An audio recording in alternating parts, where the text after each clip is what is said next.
अस्सलाम वालेकुम guys and welcome back to bioinformatics with MK. और आज हमारा जो लेक्चर है वो है application of bioinformatics. Previously lecture में भी हमने डिस्कस किया था कि बायोइन्फॉर्मेटिक्स कौन कौन सी फील्ड में यूज़ होता है।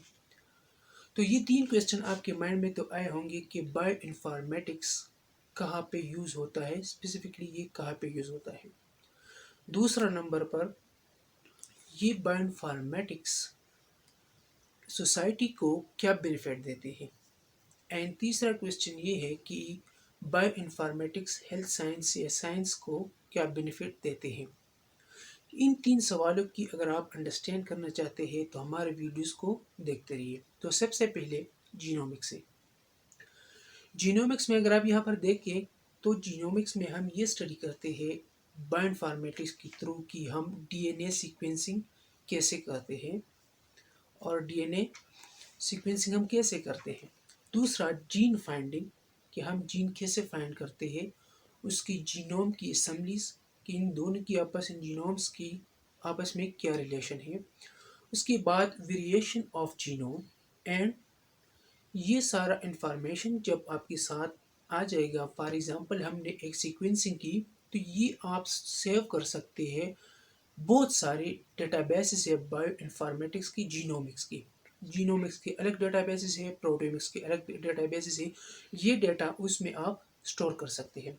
उसके बाद जब ये डेटा ट्रांसक्रिप्ट हो जाए वही डेटा आप दोबारा से रीड कर सकते हैं और वही डेटा से आप बहुत सारी हेल्प ले सकते हैं प्रोसेसिंग के लिए। दूसरा फिर हमारे पास जो है वो है इवोल्यूशनरी स्टडीज़। इवोल्यूशनरी स्टडीज़ में हम क्या करते हैं कि जो वेरियस स्पीशीज़ द रिलेशन जो है हम वो फाइंड करते हैं कि ह्यूमंस की या दूसरों स्पीशीज़ की हमारे ह्यूमन से क्या रिलेशन है। उस रिलेशंस को अगर हम देखें तो हमारा माइंड डायरेक्टली पॉलीजेनेटिक ट्री की तरफ जाते हैं, जिसमें हम ये कंस्ट्रक्ट करते हैं और देखते हैं कि इवोल्यूशनरी स्टडीज़ में हम क्या पढ़ते हैं। उसके बाद इवोल्यूशनरी डिस्टेंस कि स्पीशीज़ और डिफरेंट स्पीशीज़ की जब हम ट्री कंस्ट्रक्ट करते हैं तो हमें ये फाइंड करना होता है कि इन दोनों में उसकी जितनी भी स्पीशीज़ हमने कंस्ट्रक्ट किया, इस ट्री जब हमने कंस्ट्रक्ट किया है तो इसमें हम ये फाइंड करते हैं कि इसमें डिस्टेंस कितने हैं, एक दूसरे से कितने डिफरेंट्स हैं और कितनी सिमिलरिटीज़ हैं। फिर हम क्या करते हैं कि पॉलीजेनिक ट्री बनाती है और इसे हम फाइंड करते हैं। नंबर थर्ड जो है वो हमारे पास है प्रोटियोमिक्स।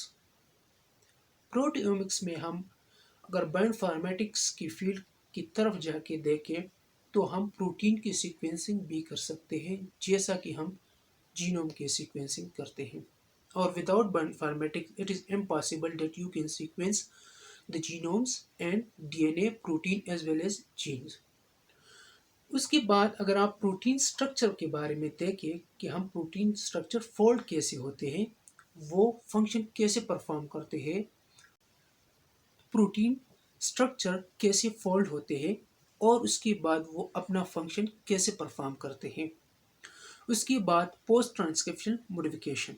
अगर आप देखें तो जब हमारे पास प्रोटीन फंक्शन परफॉर्म करना शुरू करने से पहले उसकी पोस्ट ट्रांसक्रिप्शन मॉडिफिकेशन इसे कहते हैं कि हम उसकी केमिकल और प्रॉपर्टीज चेक करते हैं कि ये फंक्शन कोई साइड इफेक्ट इसका है कि नहीं है, या जब एक दूसरे से इंटरेक्ट करते हैं और फंक्शन परफॉर्म करते हैं तो ये फंक्शन हमारे बॉडी में ज़रूरी है या उसके कोई अगेंस्ट कोई इफेक्ट है या नहीं है।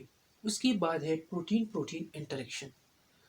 प्रोटीन प्रोटीन इंटरेक्शन में हम ये स्टडी करते हैं कि दो प्रोटीन जब आपस में इंटरेक्ट करते हैं और वो अपना को फंक्शन परफॉर्म करते हैं तो इसमें ये फंक्शन कैसे परफॉर्म करते हैं, या ये जो दो प्रोटीन इंटरेक्ट होते हैं आपस में और ये जो फंक्शन परफॉर्म करते हैं क्या इस फंक्शन में कोई साइड इफेक्ट है, ये कोई नुकसानदेह है या नहीं। तो ये भी हम बायोइन्फॉर्मेटिक्स के थ्रू स्टडी करते हैं। इस सारे डेटाबेसेस जब हम स्टडी करते हैं ये सारी स्टडी, तो ये डिफरेंट डेटाबेसेस में जैसा कि मैंने बताया कि जीनोमिक्स की जैसे डेटाबेसेस होते हैं इसी तरह प्रोटियोमिक्स की डेटाबेसेस होती है। उसमें हम ये स्टोर करते हैं एक बैंक की तरह, एक डेटाबेस की तरह, और उस डेटाबेस से फिर हम ये दोबारा रीड कर सकते हैं और आसानी से इससे हेल्प ले सकते हैं। So number 4 is system biology. System biology में हम स्टडी करते हैं number first model protein and gene interaction. Protein और इनके दरमियान जो इंटरेक्शन है ये कैसा है, और इसकी फंक्शन जो परफॉर्म करते हैं ये इसकी कौन से फंक्शन परफॉर्म करते हैं, या जो फंक्शन परफॉर्म करते हैं इस पे कोई साइड इफेक्ट है या नहीं है। उसके बाद dynamic analysis of such models. हम डायनामिक एनालिसिस करते हैं प्रोटीन्स की, इस मॉडल्स की, जब वो फोल्ड होते हैं और अपने फंक्शन परफॉर्म करते हैं तो हम बायोइन्फॉर्मेटिक्स के थ्रू ये कर सकते हैं। बायोइन्फॉर्मेटिक्स की जो फंक्शन प्रोटीन्स परफॉर्म कर सकते हैं, और सिस्टम बायोलॉजी में ये प्रोटीन्स की जो प्रॉपर्टीज़ है उसे अंडरस्टैंड करना through bioinformatics. So we call this is the application of bioinformatics. As well as you can predict the system behavior, protein behavior, and or different databases in the bioinformatic field. Now we are going to the conclusion। जैसे कि मैंने बताया कि हम बहुत सारी information, बहुत सारी एप्लीकेशन है बायो इन्फॉर्मेटिक्स की, जैसा कि genomics, transcriptomics, proteomics, metabolics, drug designing, system biology, personalized medicine और मेडिसिन। बायोइन्फॉर्मेटिक्स में ये एक ऐसा फील्ड है जिसमें हम ओवरऑल बॉडीज़ की सीक्वेंसिंग करते हैं, और उस सीक्वेंसिंग को हम स्टोर करते हैं। उस स्टोर के बाद डिफरेंट डेटाबेसेस में, अगर जीनोम की डेटाबेस है जो जीनोमिक्स एप्लीकेशन डेटाबेसेस मौजूद है ऑनलाइन, और अगर ये प्रोटीन की है तो प्रोटीन की डेटाबेसेस बहुत मौजूद है। तो ये सारी इंफॉर्मेशन जब वो स्टोर हो जाती है तो फिर दूसरे के लिए रीड करना आसान होती है, और हम अगले इस पर एनालिसिस करते हैं।